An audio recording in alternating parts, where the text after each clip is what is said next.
रिवालसर की धरती ते कई सदियां पुराना बुद्ध धर्म का महान इतिहासक स्थान मौजूद है, जिथे देश ही नहीं बल्कि विदेश तो भी वड्डी गिणती दे विच लोग अपनी कामना करते हैं।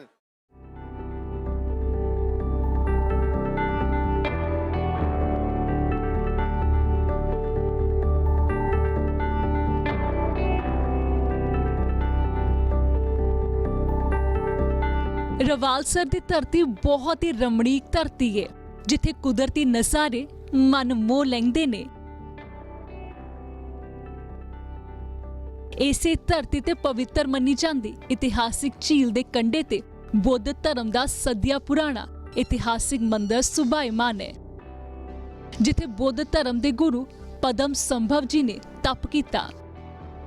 इस स्थान ते संसार भर तो बुद्ध धर्म के अनुयायी दर्शनां दे लई आउंदे ने। क्या ये भी जानता है कि बोध गया तो बाद बोधी लोग इस स्थान नूं मानता दिंदे ने ते महान तीर्थ मानते ने।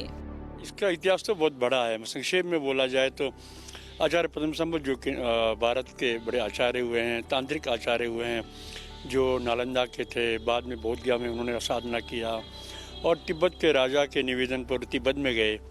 ठिसंगदेवसन था उनका राजा का नाम, और ये 7वीं शताब्दी के हैं।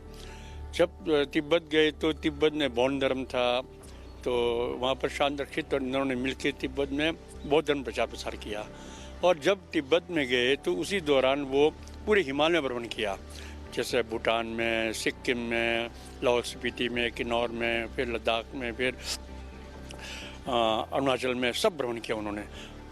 अब जब आचार्य पद्म संभव भारत में साधना कर रहे थे तो उसी दौरान वो रिवालसर भी आए। और यहाँ का नाम जौहर, हमारे बोडी भाषा में जौहर कहा गया, जौहर। और जौहर क्षेत्र में आए और यहाँ ऊपर पहाड़ी पर साधना किया उन्होंने। जब साधना कर रहे थे तो यहाँ की जो मंडी के राजा थे, उनकी बेटी उनसे प्रभावित हुई और उनके साथ साधना करने के लिए ऊपर पहाड़ों में बैठी। जब साधना करने के लिए अज्ञात युवक के साथ साधना करने के लिए साथ बैठी तो राजा को ज्ञात हुआ, तो राजा परेशान हुए उससे, और राजा ने सोचा कि कोई अज्ञात व्यक्ति के साथ साधना कर रही है मेरी राजकुमारी, ये ठीक नहीं है। और उन्हें पकड़ के लाया, इसी जगह पर उनको जलाया गया और जला करके उनको कढ़ाई में तेल लगा के दोनों को, राजकुमारी और पद्म संभव को जलाया गया। और जलाने के राजा जब मंडी चले गए, मंडी से 7 दिन के बाद ये देखते हैं कि वहाँ से धुआं उठ रहा है।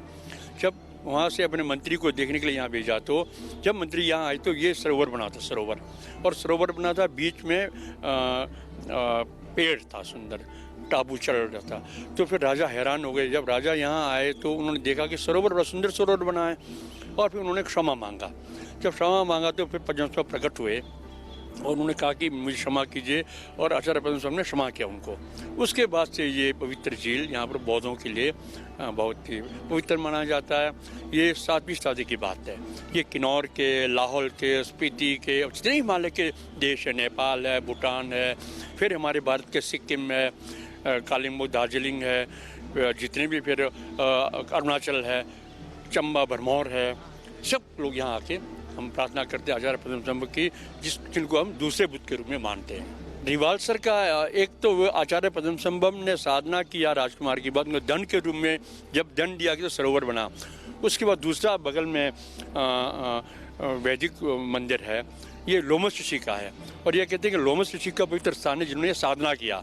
इसीलिए जो तो हमारे हिंदू धर्म के लोग यहाँ पर लोमस ऋषि की पूजा करते हैं। और बिल्कुल सामने में गुरुद्वारा है, गुरु गोविंद सिंह जी यहाँ रहे और यहाँ रह के उन्होंने साधना किया। और जब गुरु एक यहाँ पर रहकर साधना करते हैं तो सिखों के लिए पवित्र है। इस प्रकार से ये रिवालसर जो है तो वो बौद्धों के लिए ही नहीं, हिंदू धर्म के लिए और हमारे सिख भाइयों के लिए भी पवित्र स्थान है, सबके लिए पूजनीय है। ये जो मंदिर है ये बौद्ध धर्म का मंदिर नहीं है। ये एक प्रकार से पूरे हिमालय में, पूरे नेपाल में, पूरे भूटान में, भारतीय हिमालय क्षेत्रों में भारतीय संस्कृति को प्रचार करने वाले महापुरुष का ही पवित्र स्थान है। ये भारत के लिए ऐतिहासिक स्थान है। जिस व्यक्ति ने पूरे हिमालय में, पूरे तिब्बत में, नेपाल में, भूटान में बौद्ध धर्म को स्थापित, बौद्ध धर्म नहीं भारत की संस्कृति को स्थापित किया, अशोका के समय का, नालंदा के आचार्यों का और तक्षशिला के आचार्यों का, उदनपुली के आचार्यों का, जो उन्होंने ज्ञान को बाहर ले गए, उनका एक पवित्र स्थान है। और कुछ लोग जो अनजाने में ये सोचते हैं कि ये तिब्बत का है और नेपाल का है, भूटान का, वास्तव में ये नहीं है। ये एक भारतीय महापुरुष का एक पवित्र स्थान है, जिसने जो भारत के संस्कृति को, भारत के इतिहास को, भारत के एक बहुत बड़े उच्च विद्या को संसार में फैलाया। उनका पवित्र स्थान।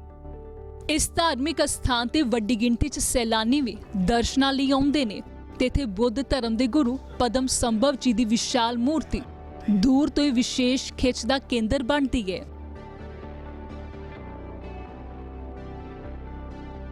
ਇਸ ਦਾ ਹਰ ਸਾਲ ਵਿਸ਼ੇਸ਼ ਮੇਲਾ ਵੀ ਭਰਦਾ ਹੈ, ਜਿਸ ਨੂੰ ਸ਼ੇਸ਼ੂ ਦੇ ਮੇਲੇ ਨਾਲ ਵੀ ਜਾਣਿਆ ਜਾਂਦਾ ਹੈ।